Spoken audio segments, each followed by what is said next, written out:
ఎక్కుతాడు పైకి, పైకి ఎక్కడం మొదలు పెడతాడు.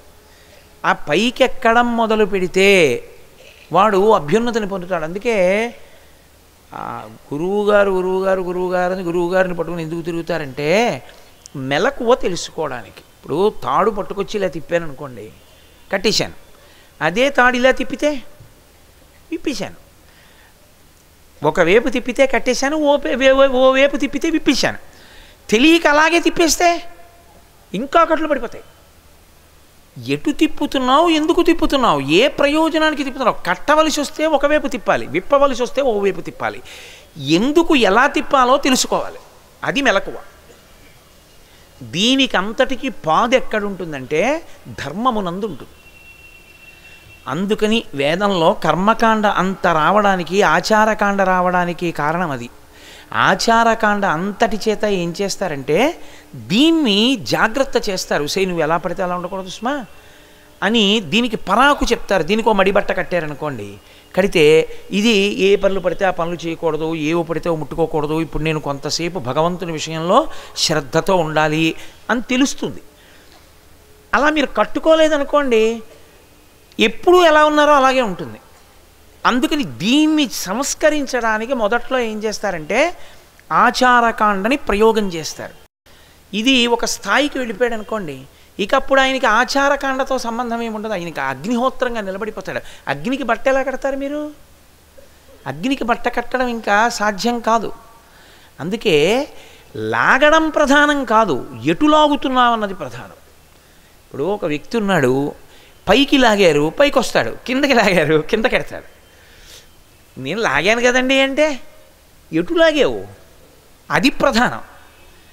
లాగడం ప్రధానం కాదు, ఎటు లాగావు ప్రధానం. తిప్పడం ప్రధానం కాదు, ఎటు తిప్పావు ప్రధానం. అది ధర్మం. ధ్రియతేవా జనైరితి ధర్మం. ఎవడు పట్టుకున్నాడో, ఎవడు అనుష్ఠిస్తున్నాడో అది ధర్మము. అలా అనుష్ఠించిన వాడెవరున్నాడో వాడు జీవుని అభ్యున్నత పథంలోకి నడిపించుకుంటాడు, ఈశ్వరుని వైపుకి అడుగులు వేసేస్తాడు.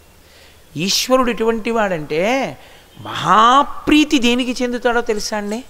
నాదేముంది స్వామి అన్నవాడికి ప్రీతి చెందుతాడు. నేనే కదా స్వామి చేశాను అన్నవాడిని చూసి అసహించుకుంటాడు. ఎందుకో తెలుసా అండి? అసలు మనం చేయడానికి మనది అన్నది ఏముంది? అసలు నేను చేస్తున్నాను అన్నప్పుడు దీన్ని చూపించాలి. దీన్ని చూపించడానికి, దీన్ని తయారు చేయడానికి దీనిలో ఉన్న ఏ మూల పదార్థాన్ని నేను తీసుకొచ్చి పెట్టుకున్నాను మీరు చెప్పండి. శాస్త్రంలో ఇది చర్మము, రక్తము, కొవ్వు, అస్థి, శుక్ల, మేధ అనబడేటటువంటి పదార్థముల చేత తయారు చేయబడింది. ఇందులో చర్మం, అయ్యా నాకు ఇన్ని మీటర్ల చర్మం ఇవ్వండి అని నేను ఎవరిని అడిగి తేలేదు. ఓ 2-3 కేజీలు కొవ్వు ఇవ్వండి అని తేలేదు. లేకపోతే నాకు ఇంత శుక్లం పోయిండి అని తెచ్చుకోలేదు. ఇంత మేధ పెట్టండి అనలేదు. ఇంత మజ్జ పెట్టండి అని అడగలేదు. ఇన్ని ఎముకలు పెట్టండి అని అడగలేదు. ఈశ్వరుడు నిర్మించాడు దాన్ని, విశ్వకర్మ నిర్మించాడు. దీన్ని అలా నిలబెట్టాడు మహానుభావుడు. కాబట్టి ఇది కూడా అయిందే. ఇది పటకార, ఇది పట్టబడుతోంది పైన వాడి చేత.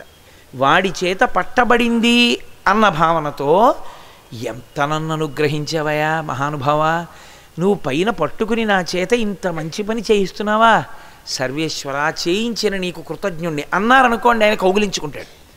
నే చేశాను అన్నారనుకోండి, ఆయన చికాకు పడతాడు. అప్పుడే చికాకుని ఏం చేస్తాడంటే పుణ్యం కింద వేసేస్తాడు. నీదన్నావుగా నువ్వే అనుభవించేయండి. అది ఏమైపోతుందంటే అనుభవంలో పోతుంది మళ్ళీ. అందుకే దీన్ని పరాకు అంటారు. కొంచెం జాగ్రత్తగా ఈశ్వర ప్రీతిని సంపాదించుకునే ప్రయత్నం చేస్తారు. అందుకే ఏది చెయ్యండి, చేసేసిన తర్వాత ఏం చేస్తారంటే ఇంత కష్టపడి చేసింది ఎవరు? నీ చెయ్యాలని మొదలుపెట్టి సంకల్పం చేసి చేశానని చేశాడు. ఆఖరిని ఏం చేస్తాడు? తన అక్షతలు పట్టుకుంటాడు, భార్య నీళ్లు పోస్తుంది. ఏతత్ ఫలం సర్వం శ్రీ ఉమామహేశ్వర పరబ్రహ్మార్పణమస్తు ధారపోహేశాడు. మరి ఇంకెందుకు చేశావు? మరి ఎందుకు తెచ్చినట్టు? అరటిపళ్ళు ఎందుకు, కొబ్బరి బొండాలు ఎందుకు, పట్టుబట్టలు ఎందుకు, ఈ పనులన్నీ చేయడం ఎందుకు, చేసి ధారపోసేయడం ఎందుకు? ధార పోయకుండా ఉంటే అది నీకు పుణ్యంగా ఉండి వ్యయమైపోతుంది. ధార పోసేస్తే ఈశ్వర ప్రీతికి దగ్గరైపోతాం. ఒక్కటే తేడా. అందుకే భక్తుడైన వాడి గుండె పసిపిల్లవాడి మనసులో ఉంటుంది. అందుకే బ్రహ్మజ్ఞాన్ని పసిపిల్లవాడితో పోల్చడానికి కారణం అదే. పరమభక్తి తత్పరుడైనటువంటి వాడి గుండె పరమ సౌకుమార్యంతో ఉంటుంది. అంత సౌకుమార్యమున్నటువంటి హృదయం ఉన్నవాడైతే తప్ప ధర్మ సంబంధం కాబట్టి శ్రీరామాయణాన్ని చెప్పనివ్వరు. అంతా ధర్మమే కాబట్టి రామాయణం, హృదయమునందు అంత సౌకుమార్యం ఉంటే తప్ప సంపూర్ణ రామాయణమును చెప్పడం కానీ వ్రాయడం కానీ చెయ్యనివ్వరు. అందుకే వాల్మీకి మహర్షి రామాయణ రచన చేస్తానంటే ఈశ్వరుడు పరీక్ష పెట్టాడు. ఒక వేటగాడు పక్షిని కొడితే ఈయనేం చేస్తారు అని శాపం విడిచిపెట్టాడు. మానిషాధ ప్రతిష్టాత్వం మగమ శాశ్వతీ సమాహ యత్క్రౌంచ మిథునాదేకం అవధీహి కామమోహితం. ఏదో సంతోషంగా కామమోహితమై తిరుగుతున్నటువంటి ఆ క్రౌంచ పక్షుల జంటలో నిర్దాక్షిణ్యంగా ఓ పక్షిని కొట్టావా, అలా కొట్టినటువంటి నువ్వు ఎక్కువ కాలం ఉండకుండెదవుగాక. ఇప్పుడు పెట్టని కొట్టడం వేటగాడి కర్తవ్యం కాదు, అది వాడి ధర్మం, వాడు కొట్టుకుంటాడు. దానికి వాల్మీకి మహర్షి అంత శాపం ఇవ్వాలా అంటే, ఒక వేటగాడు కామమోహితమైన రెండు పక్షులు ఒకదానితో ఒకటి కలిసి తిరుగుతున్నప్పుడు వేటగాడు ప్రయోగించిన బాణం చేత ఒక పిట్ట పడిపోయినా సరే చూసి తట్టుకోలేనంత సౌకుమార్యంతో కూడిన హృదయమున్నవాడు వాల్మీకి మహర్షిని నిరూపణమైన తరువాత బ్రహ్మగారు వచ్చి అప్పుడు రామాయణం చెప్పడానికి అధికారం ఇచ్చి నువ్వు ఆచమనం చేస్తే నీకు రామాయణం కనపడుతుందయా అన్నారు. అందుకే హృదయ సౌకుమార్యము చాలా ముఖ్యమవుతుంది. అందుకు లలిత కళలు వచ్చాయి. పూర్వం రాజులకి పాఠం చెప్తే లలిత కళలు చెప్పేవారు. ఓ వీణా వాయిద్యం, ఓ సంగీతం, నృత్యం. ఎందుకు చెప్పేవారంటే కళ అంటే సంస్కృతిని పెంచున్నది, హృదయమును సౌకుమార్యం చేస్తుంది. సంగీతాన్ని చూసి మెచ్చుకోగలిగిన వాడు అనుకోండి, నృత్యమును చూసి సంతోషించగలిగిన వాడు అనుకోండి, అది సన్యాసికి నిషిద్ధం. సన్యాసి చేయకూడదు, సంగీతం వినకూడదు, నృత్యాన్ని చూడకూడదు. అంటే దానికి మళ్ళీ ఇప్పుడు వాళ్ళ ధర్మం వేరు. ఇప్పుడు అవన్నీ అనవసరం మనకి, మనం ఎవరో సన్యాసులం కాదుగా, చక్కగా అందరం గృహస్థులమే, గొడవలేదు. కాబట్టి సంగీతం విన్నాడు, సంగీతం పాడతాడు, హృదయమునందు సౌకుమార్యం ఉంటుంది. వీణ వాయిస్తాడు, వీణానాదాన్ని వింటే పొంగిపోతాడు, హృదయ సౌకుమార్యమును పొందుతాడు. అప్పై దీక్షితుల వారు బ్రహ్మమును పొందడానికి చాలా తొందరగా మనోలయమైపోయేటటువంటి స్థానాలు కొన్ని చెప్పారు.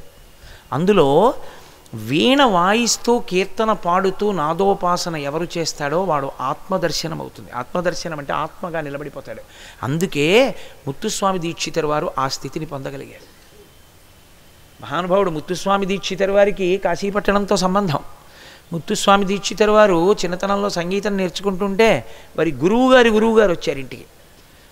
వారి తండ్రి గారి గురువుగారు వస్తే ఆ గురువుగారికి సేవ అంతా చేశారు. ఆయన వెళ్ళిపోతూ కాశీపట్టణం మీ అబ్బాయిని నాతో పంపిస్తామేటయా అన్నారు. అయ్యయ్యో అదేమిటండి, నా కొడుకు ఎందుకండి మీకు అని అడిగారు. పాపం లేక పుట్టినటువంటి పిల్లవాడు. పంపించారు. పంపిస్తే ఆయన కాశీ తీసుకొచ్చారు. ఆ రోజుల్లో నడిచి కాశీ వచ్చేవారు. వచ్చి ఆ గురువుగారిని సేవిస్తూ ఉండిపోయారు. ఆయన 6 ఏళ్ళలో ఎంతో దగ్గరలో ఉండిపోయారు. ఉండిపోయి ఒక్కనాడు మా అమ్మ, మా నాన్న, మా ఊరు అనలేదు.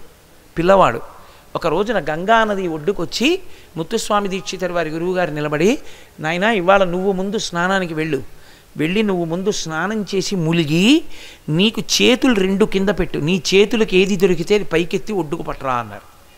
ముత్తుస్వామి దీక్షితుల వారు వంగి ఇలా చేతులు పెడితే అందులో వీణ తగిలింది. వీణ పైకి తీశారు. ఆ వీణ పట్టుకుని పైకి వచ్చారు. ఇక్కడే గంగ ఒడ్డునే దొరికింది ముత్తుస్వామి దీక్షితుడికి. పట్టుకుని పైకి వస్తే ఆయన అన్నారు, మహానుభావుడివి, కారణజన్ముడివి అవుతావు, ఈ సంగీతంలోనే నాదోపాసన చేసి ఈశ్వరుణ్ణి చేరిపోతావని ఆశీర్వదించి గురువుగారు వెళ్ళి మునక వేశారు. 3 మాటలు మునక వేయాలిగా, మునక వేశారు అంతే. ఇక పైకి లేవలేదు. జాలర్లని పెట్టి ముత్తుస్వామి దీక్షితుడు వెతికించారు. వెతికిస్తే గురువుగారి పార్థివ శరీరం పైకొచ్చింది. అప్పుడు తిరిగి ఇంటికి వెళ్ళేటప్పటికీ ముత్తుస్వామి దీక్షితుల గారి తండ్రి గారు తిరుపతి వెళ్ళారు. అప్పుడే ఆయన మళ్ళీ వాళ్ళ నాన్నగారి దగ్గరికి వెడదామని బయలుదేరుతూ తిరుత్తణిలో కూర్చుని వీణ వాయిస్తూ కీర్తన పాడుతుంటే ఒక వృద్ధ బ్రాహ్మణుడు వచ్చి మధ్యాహ్నం, ఎంత బాగా వాయిస్తున్నావయా, ఎంత బాగా పాడుతున్నావు, ఏది నోరు తెరు అన్నాడు. అంటే ఆయన నోరు తెరిచారు. నోరు తెరిచి కళ్ళు మూసుకో అన్నాడు. కళ్ళు మూసుకున్నారు. నోట్లో ఇంత విభూతి పటికి బెల్లం వేశారు. ఆయన మళ్ళీ కళ్ళు తెరిచేటప్పటికి ఆ వృద్ధ బ్రాహ్మణుడు లేడు. అప్పుడే తిరుత్తణి కీర్తనలు అని ప్రత్యేకంగా కీర్తనలు ముత్తుస్వామి దీక్షితుడివి ఆ కీర్తనలు చేశారు ఆయన సుబ్రహ్మణ్యేశ్వర స్వామి వారి మీద. ఆ ముత్తుస్వామి దీక్షితర్ ఆఖరణ కీర్తన చేశారు. రాజుగారు వచ్చి బెంగ పెట్టుకుంటే, ఇప్పుడు మళ్ళీ అవన్నీ నేను ఎంతకని పూర్తి చేస్తాను కానండి. రాజుగారు వచ్చి బెంగ పెట్టుకుంటే ఏనుగు ఎందుకనో శ్మశానంలోకి వెళ్ళిపోయింది, కీంకరిస్తోందని భయపడితే నువ్వేం భయపడద్దని పశుపాశ విమోచని కామాక్షి అని కీర్తన చేశారు. పశుపాశ విమోచని, పశుత్వాన్ని తీసి తనలో కలుపుకోగలదు అమ్మ అని వీణ వాయిస్తూ కీర్తన చేస్తుంటే శిష్యులందరూ చూస్తున్నారు. ఆయన వీణ వాయించి పాట పాడుతుండగా ఆయనలో ఉన్నటువంటి జ్యోతి వెళ్ళిపోయి ఎదురుగుండా ఉన్నటువంటి పూజామందిరంలోని కామాక్షి అమ్మవారిలో లయమైపోయారు. ముత్తుస్వామి దీక్షితర్ వీణావాదన చేత అటువంటి స్థితిని పొందారు. చాలా తొందరగా ధ్యానము కుదరాలి అంటే అరవిరిసినటువంటి కలువలు ఉండి వాటి మీద తుమ్మెదలు ఎగురుతున్న సరోవరం దగ్గరికి వెళ్ళి కూర్చోమని చెప్పారు అప్పయ్య దీక్షితర్. సరే, ఇవన్నీ నేను ఎందుకు చెప్పాను మీకంటే హృదయ సౌకుమార్యము, హృదయ సౌకుమార్యము కొరకు లలిత కళలు. లేకపోతే రాజుగారు సింహాసనం మీద కూర్చుని అందరికీ శిక్షలు వేసేస్తే హృదయ సౌకుమార్యం లేకపోతే, అందుకే లలిత కళా ప్రవేశం చేయించేవారు పూర్వం. కాబట్టి ధర్మము అంటే అనుష్ఠించుట, అనుష్ఠించుట యందు ఉండవలసినది ఏది అంటే పూనిక. పూనిక అని ఒక మాట 3 అక్షరాలతో, అంటే నేను ఎట్టి పరిస్థితుల్లో ఇది చేస్తాను. అందుకే పూనికకి పరాకాష్ఠ ఎక్కడా అంటే చచ్చే ముందు సంధ్యమంత్రం అని ఓ మాట మాట్లాడుతుంటారు. ఏదో వాడేదో పనిలో ఉంటే ఏదో చెప్పారనుకోండి, మీరు వెళ్ళి ఏటా చచ్చే ముందు సంధ్యమంత్రంలో నువ్వెక్కడ దొరికావు నాకంటారు. చచ్చే ముందు సంధ్యమంత్రం అన్న మాట ఎందుకు వచ్చిందో తెలుసా అండి? ఒకవేళ తెల్లవారుజామున ఆయన వెళ్ళిపోవడానికి సిద్ధపడి యగూపిరితో ఉన్నాడు అనుకోండి, సూర్యోదయం అయిపోతుంది అనుకోండి, ఆయన అలా చచ్చిపోవడానికి వీల్లేదు.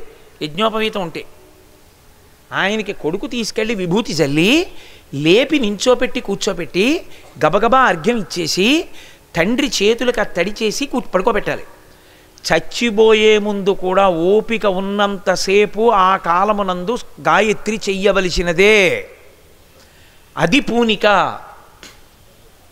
ఏ కారణానికో చెయ్యలేకపోతున్నాడు, సంధ్యావందనం చేసుకునే వాళ్ళ ఇంటికి వెళ్ళి ఇవాళ నేను చేయలేకపోతున్నానండి, అర్ఘ్యం ఇచ్చిన జలాలు తీర్థం ఉంచండి, నేను వచ్చి తీసుకుంటానని ఏ పదార్థం నోట్లో వేసుకోకుండా రాత్రి వాళ్ళ ఇంటికి వెళ్ళి తీర్థం పుచ్చుకొని తన ఇంటికి వెళ్ళాలి తప్ప సంధ్యావందనం మానేయకూడదు. చచ్చిపోయే వరకు చేయవలసిందే. చచ్చిపోయేటప్పుడు కూడా చేశాడంటే పూనిక.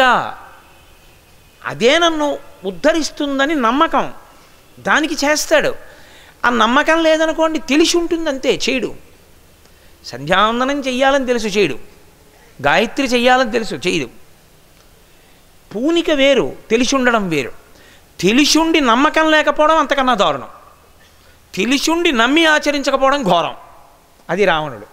అందుకే ఇహసంతో నవాసంతి సతోవానానువర్తసే తదాహి విపరీతాతే బుద్ధిరాచారవర్జిత. ఇప్పుడు వెనక్కి రండి. దివోదాసు గారిని కాశీపట్టణానికి రాజుగా చేశాడు బ్రహ్మగారు. అక్కడ కదా బయలుదేరాను. ఎందుకు చేయవలసి వచ్చింది అంటే క్షామం వచ్చింది. ఎక్కడ అన్నం లేదు, యజ్ఞాలు లేవు, యాగాలు లేవు. వీటన్నిటికీ కారణం ఏమిటి అంటే ధర్మము లుప్తమైంది. ధర్మము లుప్తమైతే మహానుభావుడు మనకి చరకుడు ఒక విషయం చెప్తాడు. ఎప్పుడెప్పుడు ధర్మము లుప్తమైపోతుందో అప్పుడప్పుడు ఐశ్వర్యము అనుభవములోకి రాదు. అంతా తయారవుతుంది అగ్ని ప్రమాదం, అన్నీ పండుతాయి అకాలపు వానలో. దాని చేత ప్రజలు బాధపడుతూ ఉంటారు. దీనికి కారణం ఏమిటి? ధర్మం లేదు. ఇప్పుడు ధర్మాల్లో నిలబెట్టగలిగిన వాడెవరు? రాజు. సంపేస్తాను ధార్మికంగా ఉండకపోతే అని తానుండి ప్రజలను ఉంచాడనుకోండి. రాజు ధర్మంలో నిలబడితే ప్రజలు ధర్మంలో నిలబడిపోతారు తనమంత తాము. అసలు రాజుకే లేదనుకోండి, ఇక ప్రజలకు ఎక్కడి నుంచి ఉంటుంది? కాబట్టి తాను నిలబడాలి, ప్రజల్ని నిలబెట్టాలి ధర్మమునందు. ఆ పూనిక ఉన్నవాడు కావాలి. అందుకని ఆయన అటువంటి రాజుని ప్రతిష్ఠిస్తే తప్ప, ధర్మము నిలబడితే తప్ప మళ్ళీ ఈ క్షామం పోదు. పోతే తప్ప యజ్ఞం జరగదు. యజ్ఞం జరిగితే తప్ప దేవతలకు అన్నం దొరకదు. అన్నం దొరికితే తప్ప వాళ్ళు అనుగ్రహించకూడదు. వ్యవస్థనంతటినీ దిద్దాలి అంటే అటువంటి రాజుని తేవాలి. అందుకని ప్రార్థించి తీసుకొచ్చి దివోదాసుని రాజుని చేశాడు. ఆయన ఒక విచిత్రమైన కోరిక కోరాడు. ఆయన అన్నాడు, నేను చేస్తా భూమండలం మీద రాజ్యం. రాచరికం అంటే ఏమిటి? పరిపాలన యందు నా మాటయే తుది మాట అయి ఉండాలి. నే చెప్పిందే చిట్ట చివరి తీర్పు. అంతేకాని నేనోటి చెప్పినా కూడా నేనోటి చేయిద్దామన్నా దాన్ని మించి చేయించగలిగిన వాడు వాడు ఉన్నాడు అనుకోండి ఇక్కడ, ఇంకా నే రాజు ఏమిటి? నామకహారాజునవుతాను నేను. నాకన్నా చేయించగలిగిన వాళ్ళు ఎవరు? దేవతలు.